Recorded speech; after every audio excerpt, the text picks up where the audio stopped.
धन्यवाद माननीय अध्यक्ष जी। माननीय अध्यक्ष जी, आपके माध्यम से माननीय मंत्री जी नाम भी पढ़ने को तैयार थे, उदाहरण देने को तैयार थे। जवाब में आपने कहा है केवल 75,000 किसानों की आमदनी दूनी है, उससे ज़्यादा बढ़ी है, जबकि देश के अंदर 140 करोड़ लोगों में लगभग 60% लोग आज भी खेती किसानी पर निर्भर हैं। आपका प्रश्न अध्यक्ष जी, क्या है? सवाल पे आ रहा हूं मैं। अध्यक्ष जी, सवाल पे सीधे आ रहा हूं। 2014 का माननीय मंत्री जी अपना घोषणा पत्र पढ़िए, और उस घोषणा पत्र में आपने कहा था कि स्वामीनाथन आयोग की सिफारिश को हम लागू करेंगे। स्वामीनाथन आयोग की सिफारिश आप जानते हो C2 + 50%। मेरा स्पेसिफिक सवाल है माननीय मंत्री जी से और इस सरकार से कि 2014 में सरकार बनाने के लिए जो किसानों को गुमराह किया आपने, कि हम स्वामीनाथन लाएंगे, आप लाएंगे कि नहीं लाएंगे? नंबर 1। और अध्यक्ष जी 1 मिनट, अध्यक्ष जी आधा मिनट, अध्यक्ष जी आधा मिनट, अध्यक्ष जी आधा मिनट, अध्यक्ष जी आधा मिनट, अध्यक्ष जी आधा मिनट। माननीय अध्यक्ष महोदय, मंत्री जी आइए माननीय मंत्री महोदय जवाब दीजिए आप।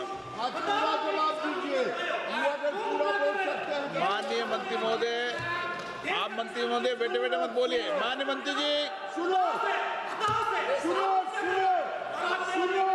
माननीय मंत्री महोदय, माननीय अध्यक्ष महोदय, पता नहीं धर्मेंद्र यादव जी क्यों गुस्सा हो जाते हैं। जरा आप उनकी डिबेट मत करो। माननीय आप इस आप इधर हाँ माननीय आप बैठो। माननीय मंत्री महोदय, मैं तो खड़ा हूँ। आप जवाब दो, आप जवाब दो। उधर देखो। माननीय अध्यक्ष महोदय, माननीय अध्यक्ष, अब सुनो तो भाई। एक मिनट, एक मिनट। ये प्रश्न काल है। एक मिनट प्लीज। माननीय सदस्य, मैं माननीय सदस्य और माननीय मंत्रीगणों को भी आग्रह करता हूं, माननीय सदस्यगण कभी भी प्रश्नकाल में इतने उत्तेजित होने की आवश्यकता नहीं है। इस पर किसी पर विषय पर एक मिनट प्लीज। कृषि के विषय पर बहुत डिटेल 4.5 घंटे चर्चा हुई। सभी माननीय सदस्यों को पर्याप्त अवसर मिला था, और प्रश्नकाल क्योंकि संक्षिप्त में होता है, इसलिए मैंने माननीय मंत्री जी को कहा, सभी सदस्यों को पुनः कह रहा हूं, कभी भी प्रश्नकाल के अंदर न तो इतना उत्तेजित होना, न इतने लंबे प्रश्न पूछना। आप लिख के भी लाते हो ना, तो शॉर्ट लिखने की आदत बनाओ। और माननीय मंत्री जी, डिटेल इसमें कुछ नहीं जवाब दिया जाता है, सिंपली जवाब दिया जाता है। आप बता दें। माननीय अध्यक्ष महोदय, हो गया।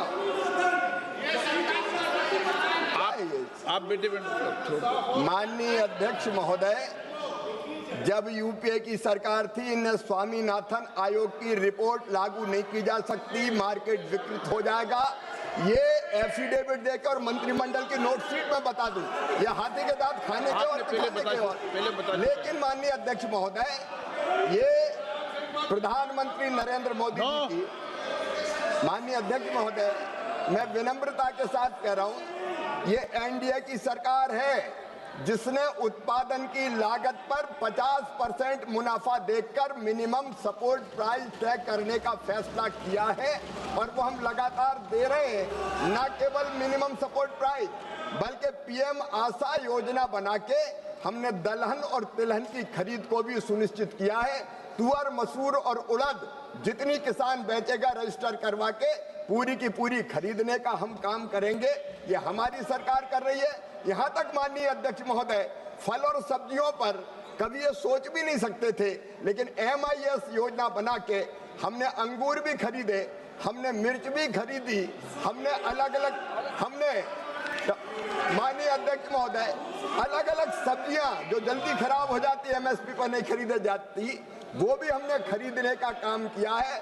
और तो और आलू, प्याज, टमाटर अगर अपने स्थान पर सस्ते बिक रहे हो और बड़े शहर में कहीं लाके किसान बेचेगा, तो ट्रांसपोर्टेशन का खर्चा भी केंद्र सरकार देगी।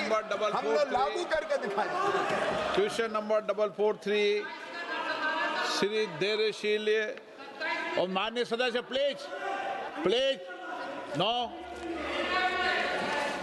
डिबेट मत करा करें आपस में एक दूसरे की डिबेट मत करें।